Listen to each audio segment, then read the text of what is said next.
Hello everybody, and welcome to Whiz, your family-friendly podcast where we discuss D&D Onslaught, Dice Masters, HeroClix, and the other entertaining games made by WizKids.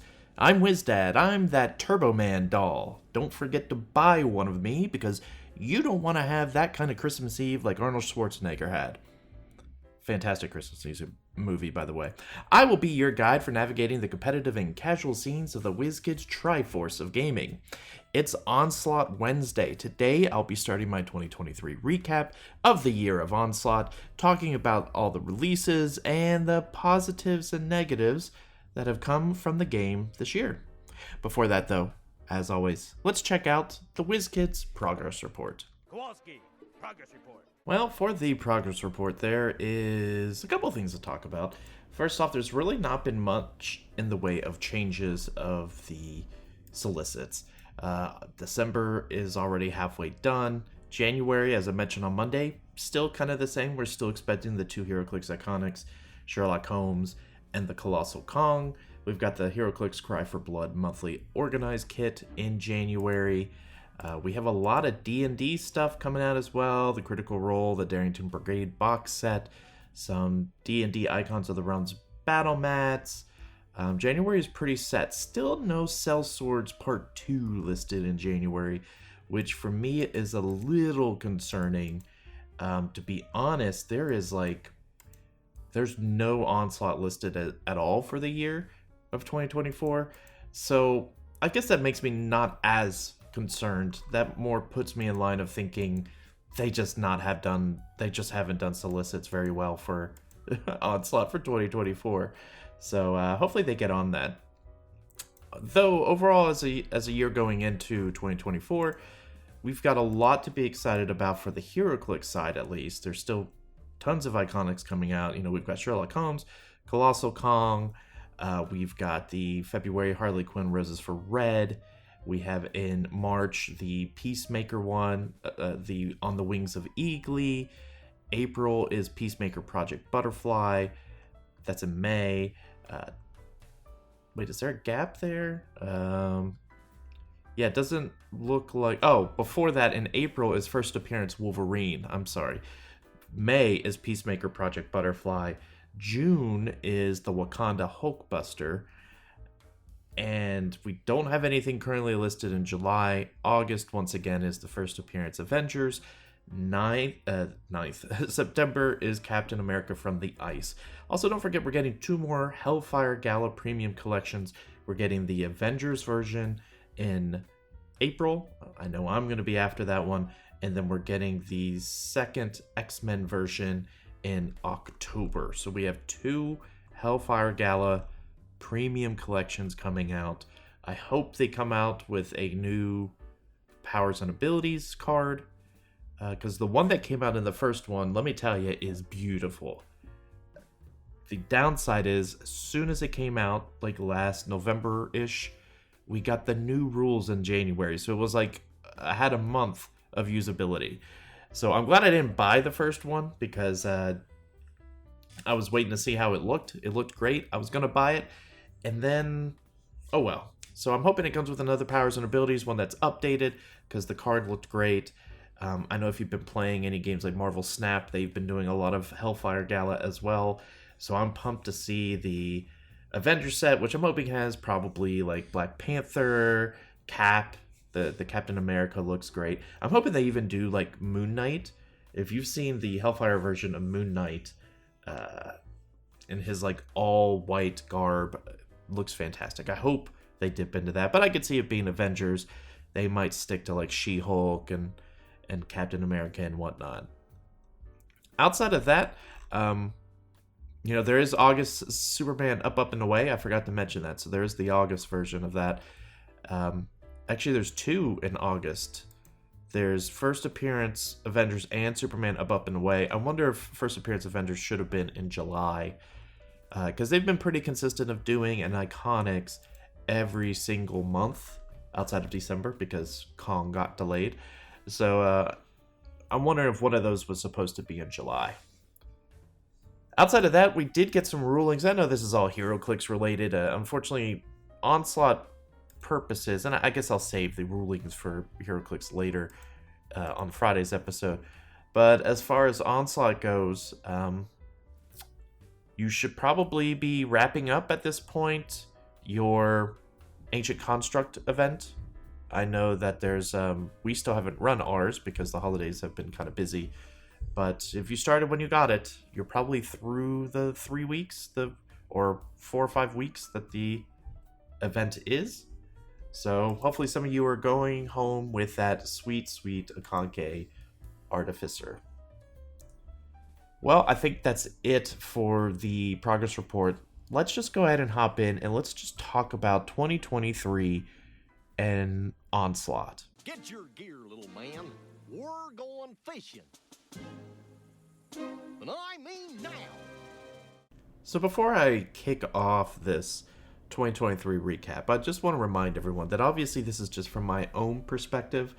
I generally have a warm and optimistic viewpoint of how things typically are with games and whatnot. You could tell that by some of the talk I have with Dice Masters, and I know I've been kind of negative on Dice Masters. So that means things aren't looking great right now, but I'm still pleasantly optimistic. So keep in mind my view is my own personal view, obviously. But I'm basically going to recap, go over the kind of how things played out in 2023, and talk about how I felt about it, how I feel about going forward. That's kind of the goal of this whole recap. Typically what I do for like Hero Clicks, I'll go set by set and basically say, what was kind of did this set win? Did this set lose? Was it a good set, a bad set? What came out of it? Onslaught is a little different because one, it's not a collectible game. There's no blind boosters, and knock on wood, hopefully there never will be. I do like the fact that you can just go buy what you want and it's a set price. But it's also unusual to talk about because this is effectively the first year of Onslaught. Onslaught, if you remember, previewed last year in 2022, maybe even before that. But I know I got the demo of it, the demo set from Gen Con 2022. I played in the Learn to Play, had a great time. At the time, I don't know what I was getting into. I was more of, I like D&D. I play D&D. Sure, I'll play a game made by WizDad, a company I enjoy. I love HeroClix. I'll play it. It seemed neat. At the time, I played the Learn to Play. It was entertaining. They had pumped up Onslaught so much in their slides at the Fan Appreciation event, at Gen Con and at Worlds.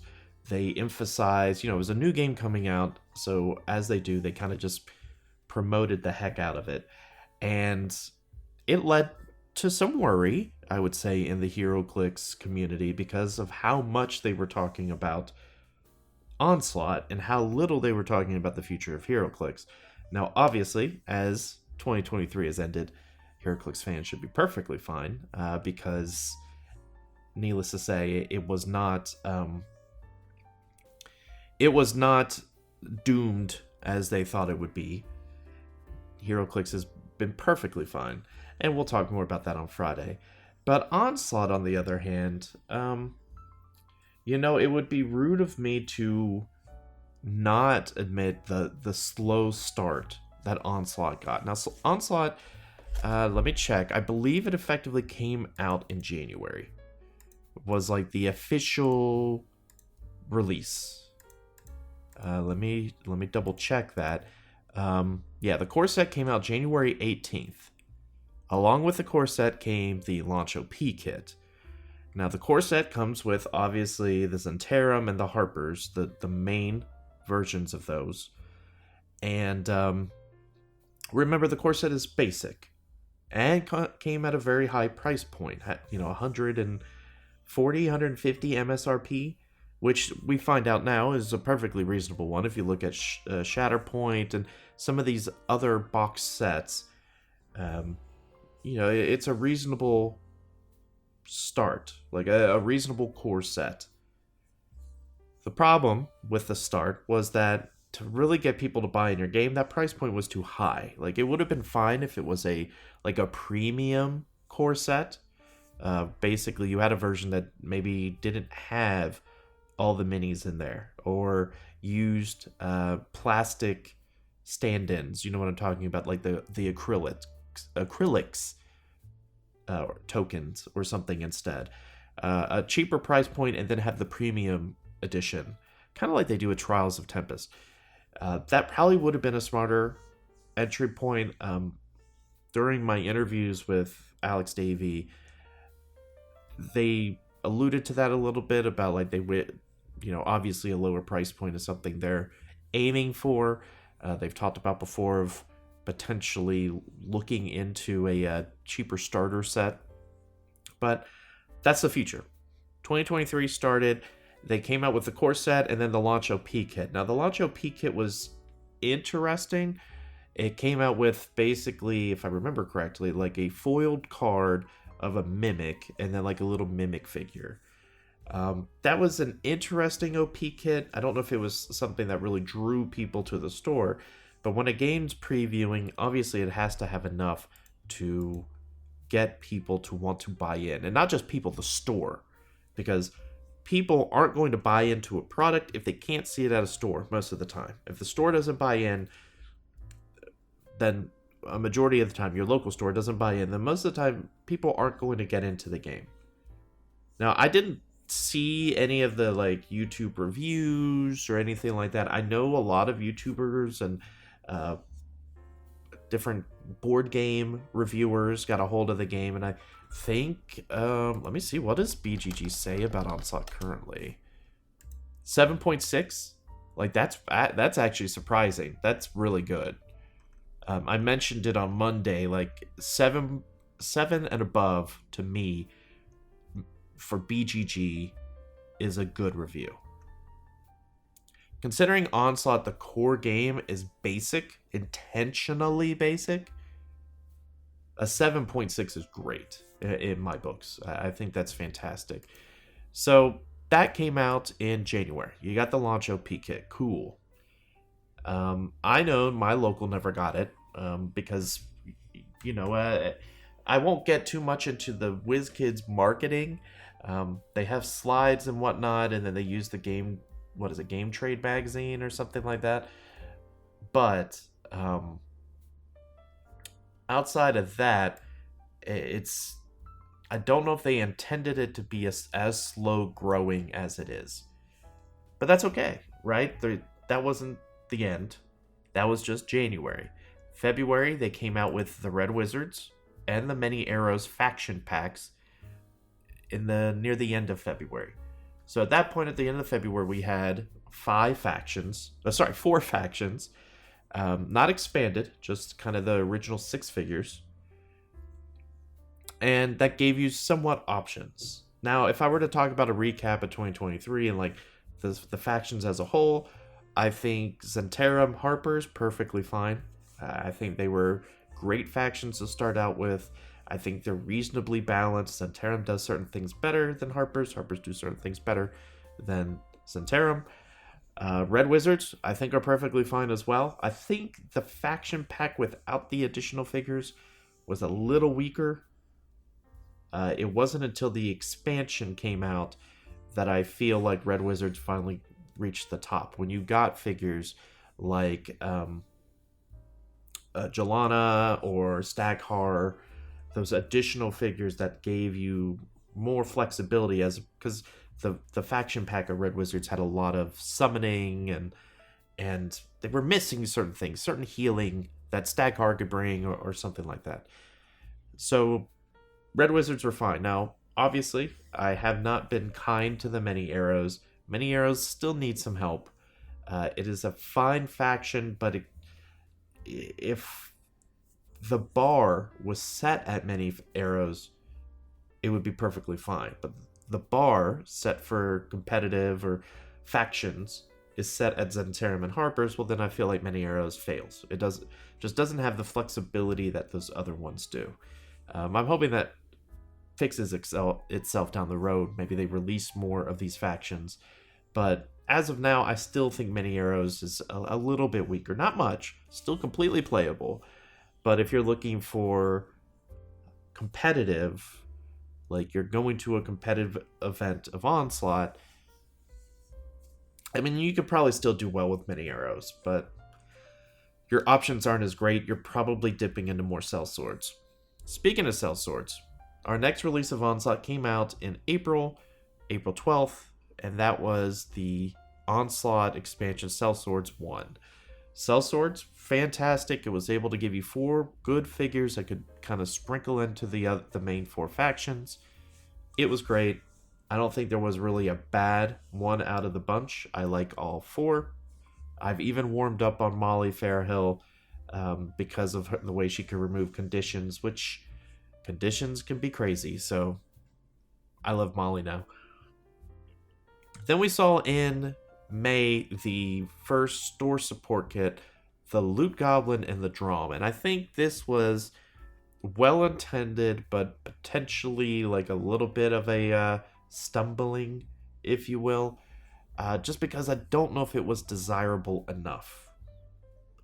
Obviously, at this point in the game's life, it has only really existed. It had existed for multiple years at this point, like design-wise. But it had only been in the public for about 4 months at this point. I love the fact that they came out with another OP kit. Those type of things, OP kits is what drives people to stores, drives to play these events. Ancient Construct is how it needs to be going forward.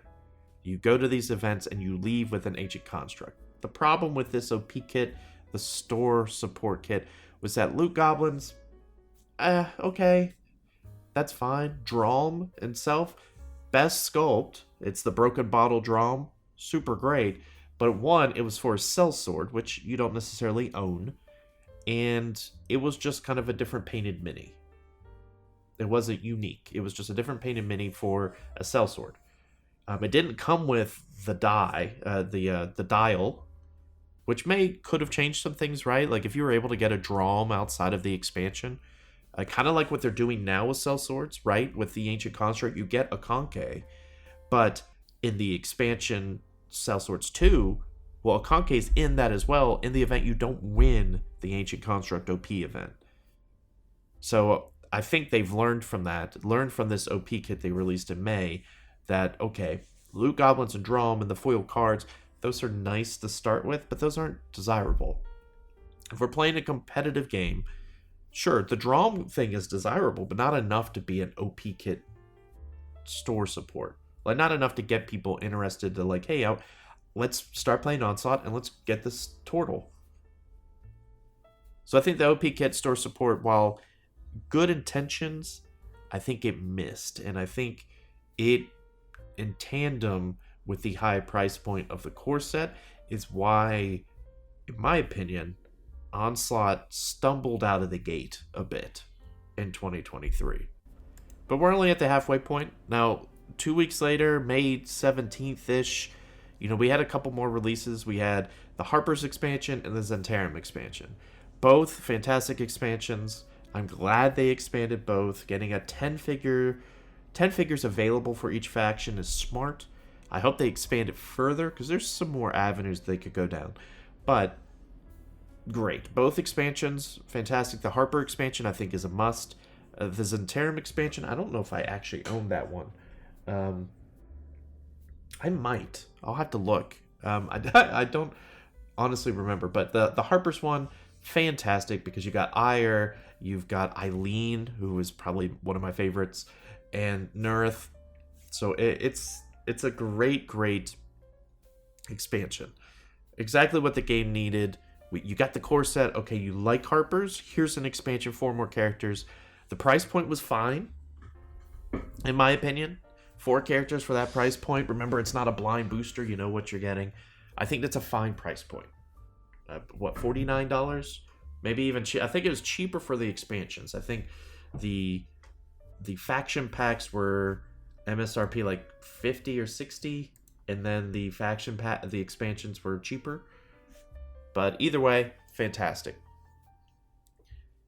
May 24th is when we got the Fundamentals kit, and I think to me, this was another fumbling point, but it was like oh snap, like a recollection of fixing a previous mistake. The fundamental kit, for those that don't know, Harper's versus Interim, is effectively the same thing as the core set, but it doesn't have any miniatures or dice. So it was sent out basically as a lower price point, but basically if you already had a bunch of minis, here's a way to play the game. I don't know if it was marketed well. I didn't know this existed at this point. I found it randomly at one of my locals who had bought some Onslaught stuff. I saw the fundamental kit, and this was like a month or so after I bought the core set, and I looked at it and I said, well, I wish I knew this existed, because it's $80 as opposed to the $100 and whatnot for the main set. I wish I knew this had existed, because I have a lot of minis. So I would have used those in lieu of the other ones. Now I'm fine with getting the core set. I got it cheaper on a sale and whatnot, but it was, I don't know if it wasn't really advertised. Now WizKids, this is me being critical, their advertising isn't the best. Their marketing isn't the best, but I know they have great people that do marketing there. They're kind of just hands tied a little bit on what they're capable of doing. They are a small team. I don't even know if they technically have a marketing team. They have people who do a little bit of everything, and the ones who do marketing are great people. They do their best. They do good work. It's just they have limited resources. And so I think the fundamentals kit was them attempting to fix the stumbling at the beginning of the year for Onslaught, and unfortunately not a lot was said about it, and it was kind of just like, oh, here's an option if you want it. And even then, it wasn't a great option, right? It's the game without miniatures and dice. I still think they could have done something like cheaper, like acrylic or unpainted, met somewhere in the middle. But hey, it exists and it's out there, right? That's perfectly fine. And it also, it probably should have existed in January. Let's be real about that. It should have come out with the core set. Here's the core set, what we're calling the premium version, and then here's Onslaught, the fundamentals. And they should have both been out the door in January and allowed someone to go in and say, oh, Onslaught, I played it at Gen Con, I've seen videos on it, I have minis, let me just get the fundamentals kit. Or I looked at the minis in the premium kit and I decided, I don't like some of these, I'll get something else. Now, the core set, once again, I'll explain, fantastic value. Those minis you're getting are great, because it's not just the figures, the characters. You get the young black dragon, you get the Etten, you get a bunch of gnolls. Like, it's good value. It's just hard buy-in. Going into June, we get our first scenario kit. Now, me personally, I don't know how I feel about the scenario kits. The scenario kits don't come with any minis, which I do think is bad. If I were trying to introduce a fun scenario kit like this, I understand there's things in place where they can't market certain minis they already produce. Like, they can't just join them together. But if the scenario kit is about the benefactor being also the the big bad, then it probably should have come with some version of the big bad, right? Like, it should have had that version. Even if it had other monsters in it that you had to bring stuff from the core set, it should have had a beholder. Plain and simple. It should have had one in there. I would have absolutely accepted a large token that looked like a beholder. I don't know if they're hesitant to use tokens, but give me a small little stand and a pop out token that shows a scary beholder on it. And if that raises the price $5, that's okay. I got this scenario that has the big bad in it. Now, it mentions in here required monsters for this on the WizKids page. Beholder, a boulette, an ogre, 2 bugbears, and 3 kobolds. Those are the miniatures you have. And then they recommend some of their other products that has those in there. That's fine. The boulette, the ogre, the 2 bugbears, the 3 kobolds, most of those I can get out of the core set, right? Like the bugbears, I can sub the gnolls and it'll kind of look okay.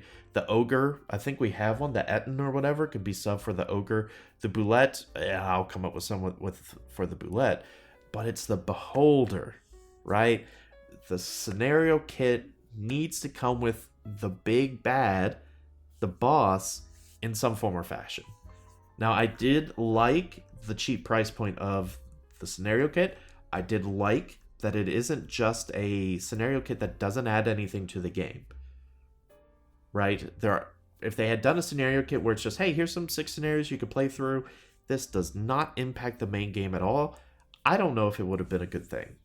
I think you want all your players to be buying into all this and playing the scenarios. I like the fact that there are objects, equipment, items, whatever, treasure in it that is useful in the main game. I think that's great. It makes the set a must-buy because they're very good. We've gone through it a few weeks ago. Low price point. But if they had made it $30 and included like a decent-looking token for the beholder that could go on a little stand, because the box can fit a stand, like you could probably fit one in there, I think it would have... to me, it would have been better.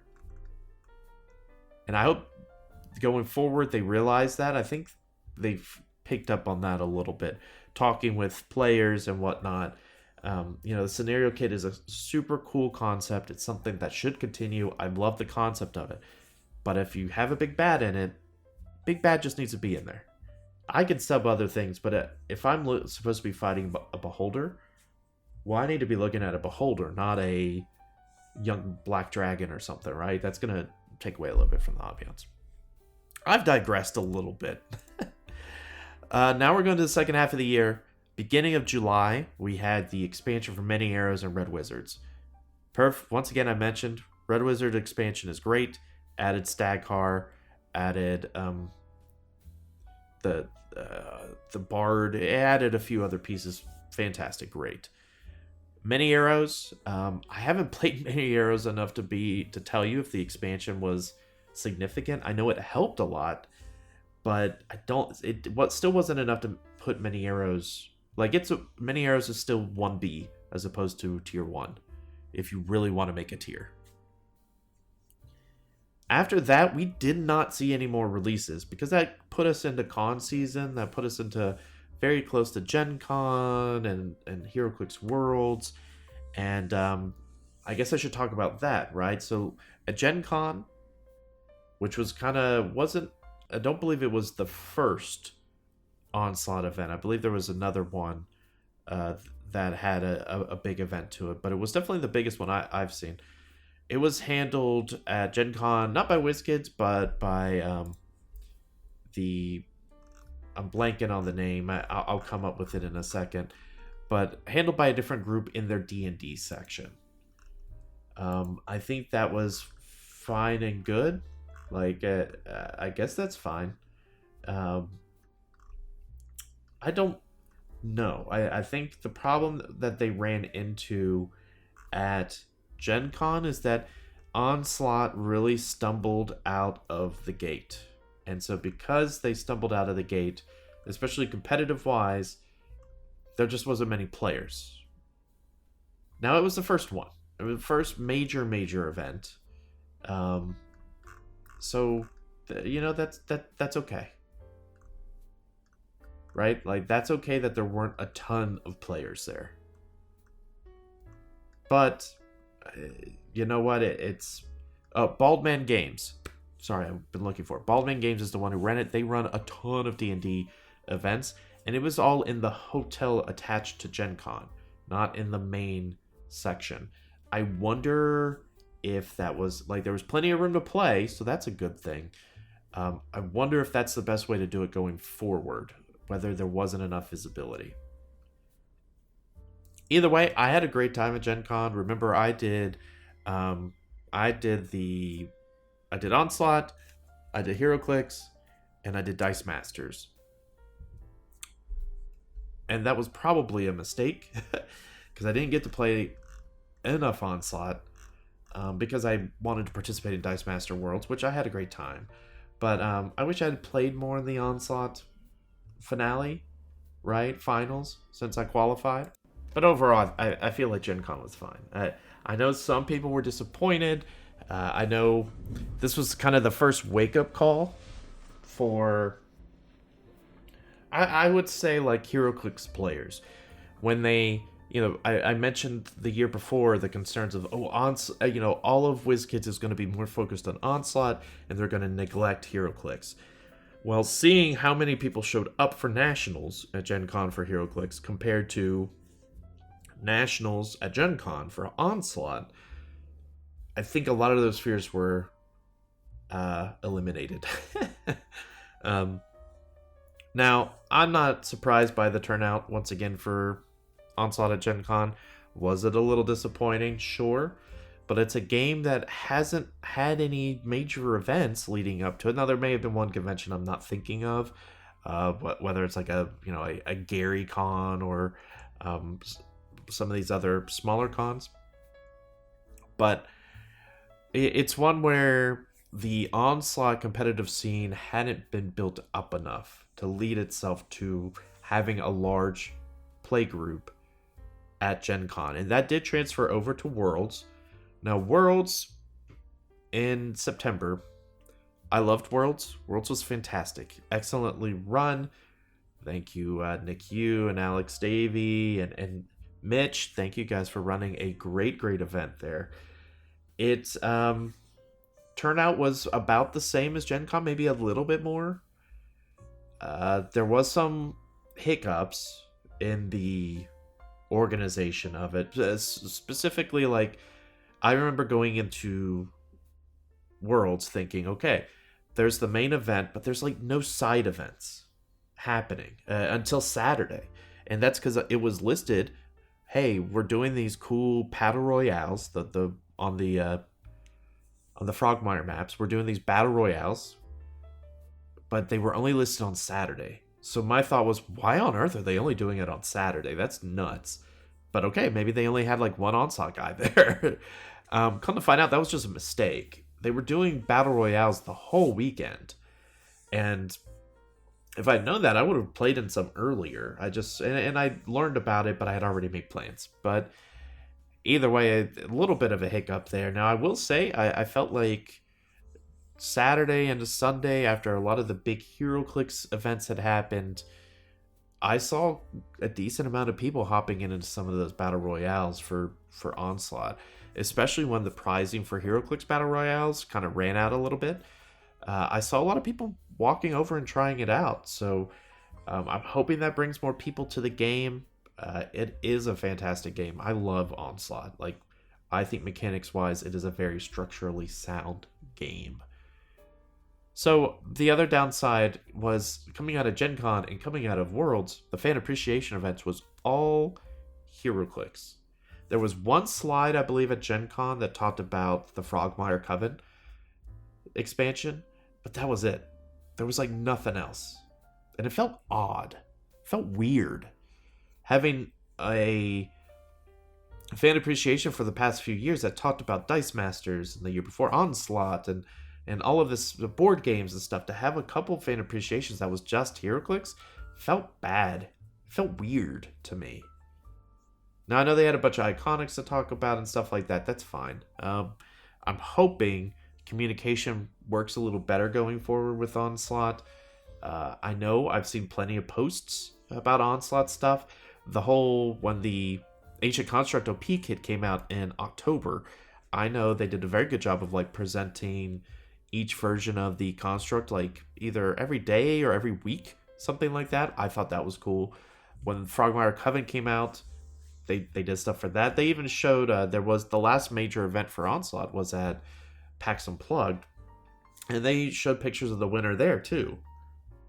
So that's great. Like, they're doing better at advertising and showing the game.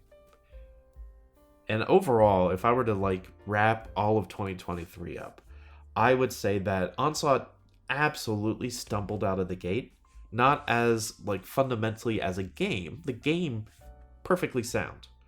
Every single release that they've done, I think, is from a game plays perspective perfectly fine. Many Arrows is maybe like the only iffy thing, but they're fine as a game, as a faction, perfectly fine. I think the stumbling out point was not a lower price point at the beginning to get people into this game. And then on top of that, there weren't things in place outside of Gen Con, Whiz Worlds, and PAX Unplugged. There wasn't anything to really bridge those tournaments and start creating a competitive scene. I anticipate that was their plan, right? If a game launches that year, think of Lorcana, for example. While a lot of people, like, it's a significantly hyped up game, there have been some major tournaments that have been hosted from people that aren't Ravensburger. But coming in 2024, that's because they said they aren't running events right now. Once things have settled down, I think in 2024, that's when they're going to start running official events. So my hopes going into 2024 is that similar things happen with Onslaught, where there is more drive of, hey guys, here's our plan for 2024. Here are the 4 major conventions we're going to throughout the year. Here's our major WizKids planned events. So you know going forward, these are the main ones you want to, pencil in to your calendar to make plans for. And then, once we know those dates, we as a community start building up and building our own events to get people in. And I think part of the problem is the player base is still relatively small, still growing. And hopefully we'll grow more once we hopefully get a new starter set that's lower price point, more pieces to be added. So that way, like, for example, I would love to host a Onslaught tournament. I live in the Southeast, and my concern is I don't know who else around here plays Onslaught.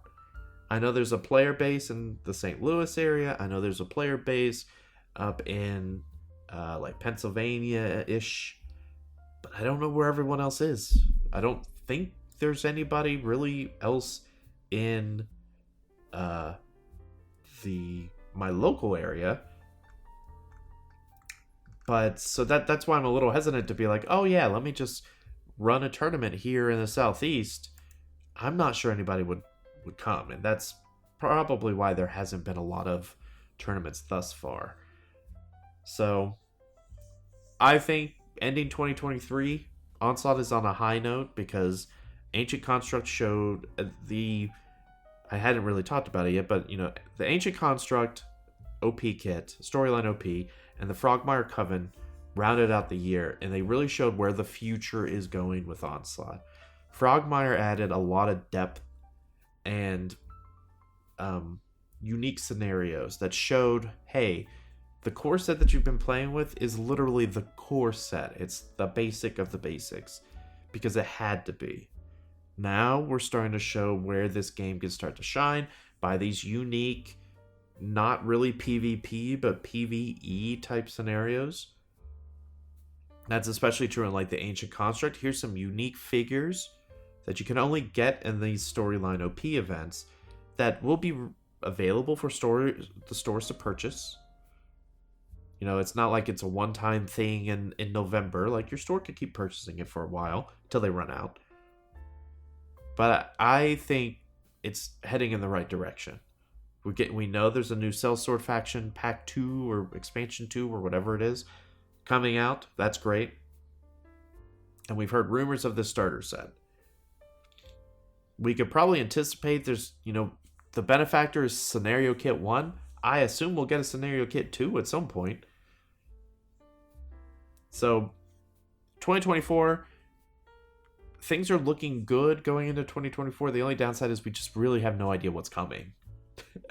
They should do a better job of getting Onslaught on solicits, considering we know a lot of HeroClix that are coming out until the end of, until the middle of the year. We know a lot of D&D stuff that's coming to the middle of the year. But the one faction expansion set we know is coming in January isn't even in solicits yet, and that's a little funny. So that's going to do it for this episode. I just wanted to talk about Onslaught in a 2023 sense.